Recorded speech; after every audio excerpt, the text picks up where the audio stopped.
guys, and we're back, another Rebel show.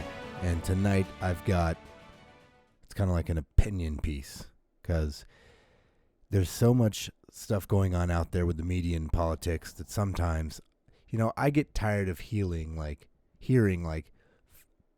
feel-good solutions to problems, right? They come out with things that sound good, but they're not a real solution. If you watch the debates, like the Democratic debates, you hear some of this. I'm tired of fake political solutions that chip away at our freedoms and our finances. I think we can find solutions that fit within the constraints of the Constitution. We should be trying to do that. And I think we should have more local people, communities, and less big government involved in things. The people have become something that's not really involved, and big government has become in charge of everything. I say let's do real common sense solution to our issues.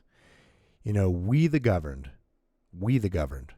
have been passive for too long and have allowed government to take too much power and control. They're too big, they're too bloated. Government is not supposed to allow the people, but heed to the people. They need to be our voice, not our decision makers. Man, that's big to me. They need to represent our opinions. It's not big government knows best. Nowadays, Congress calls themselves our leaders. This is not true. This is not accurate at all. Government offices are public services to American citizens, right? They are here to serve us. We are supposed to elect citizens to serve that reflect our values, and then they take those opinions and values to Washington. And we're not saying that anymore. They kind of create the agenda for what's good for the country or what they want for the country, and it should be about what the people want. And what do we want? We should know. We should have values that we put in place. If they fail, if we vote for them and they fail to do what we voted them to do, we vote them out. And sometimes that's a problem, because here in Colorado, we don't have a lot of other people running, which gives you limited options. That's how it is sometimes. One problem lately that we face is a my truth view, where, this is my truth. This is how I see things, or this is my opinion. My truth it means nothing, There's only one truth, and it's the truth God told us what it is. And I find that a biblical worldview that the founders had when they wrote the founding documents and established the functions of this government are way more effective than my truth. It's so frustrating having people just invent their own truth, and they're the only one that believes in it, so they're going to just do whatever they want. I think it's more powerful to have like a biblical or a constitutional worldview, to where it makes voting easier.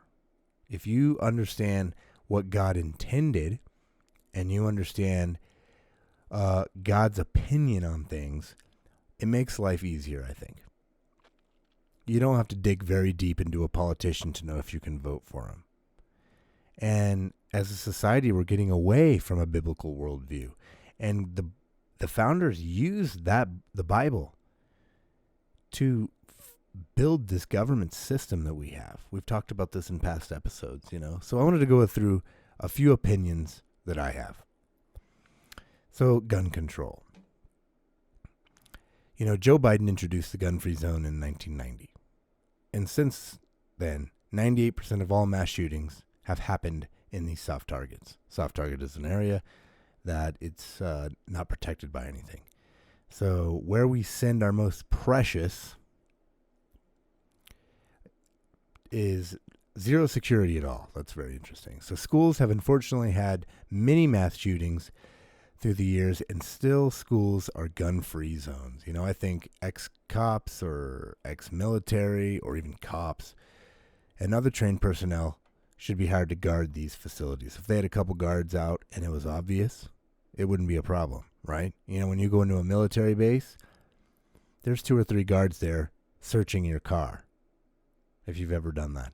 And they're going to look in your glove box, they're going to look in your trunk, they're going to use mirrors, and in some cases they will do infrared and all kinds of different tests to see what's in your vehicle.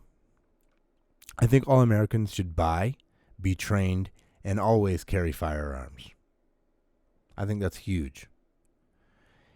Historically, one could be fined if he did not possess on his person a rifle, sufficient shot, and powder.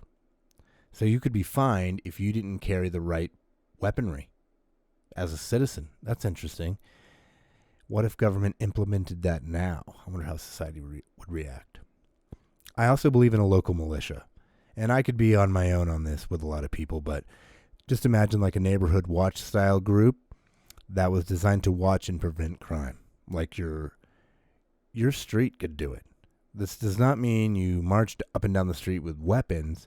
It just means you're looking out the windows, keeping an eye out, communicating with each other, meeting. And if you find out your neighbor's being robbed or something, you run over and help him. If you find out your neighbor has a problem, you go help him. We're getting away from the community side of lifestyle, and everything has gone online, and life's in like streaming live media now. We hardly know our neighbors, and I'm guilty of this too.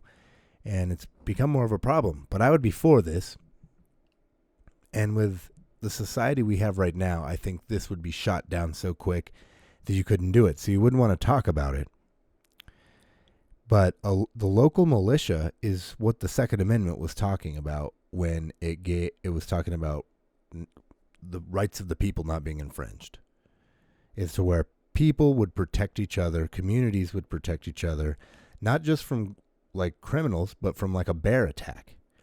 If a bear came and started attacking, multiple people would go out and defend that neighbor, you know?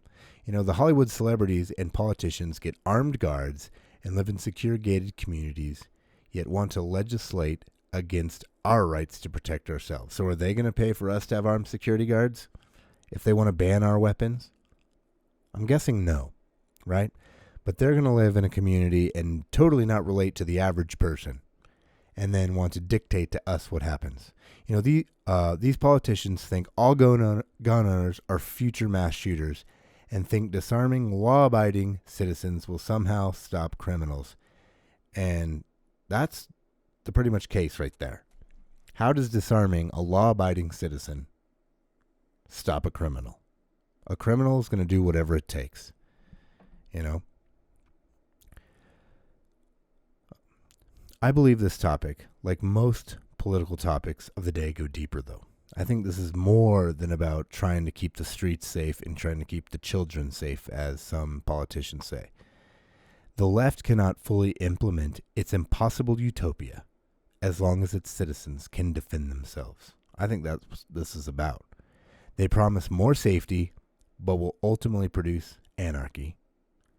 The goal of gun confiscation, typically called a gun buyback, is tyranny.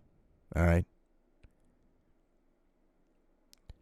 The purpose of taking guns away is so they can have full control. I mean, you can look at Venezuela over the past few years, and like they are the model for where America's about to head based on our choices in the next few years. It's a big deal. I think my listeners agree that we're in a war between freedom and tyranny right now. And it's important that we take some time and I think we should develop a biblical worldview. We should read what the founders said. You can search this stuff online and read what founding fathers said on different topics. What did they say about freedom? What did they say about guns? What did they say about healthcare? What did they say about neighbors? What did they say about socialism and those type of issues? Because there's a lot out there. And it's important that we give ourselves an education, in a sense, to be able to see the signs coming where tyranny is about to destroy us. And we're close right now. This election could systematically or fundamentally, like Obama says, change this nation. And I want everybody to make an opinion based on what they believe on. And if you believe different than me, that's fine. But I warn you, the Constitution is a powerful document. And it was put in place specifically to keep us, the governed, free of tyranny. Murder is a huge problem under tyranny. Lots of people die. And I'm running out of time and I only got to one of my topics. But I'm not trying to be Debbie Downer. But the other night I was just frustrated listening. And I felt like it's time to stop putting Band-Aids on amputated arms. So I'll continue this in another episode. And thank you very much.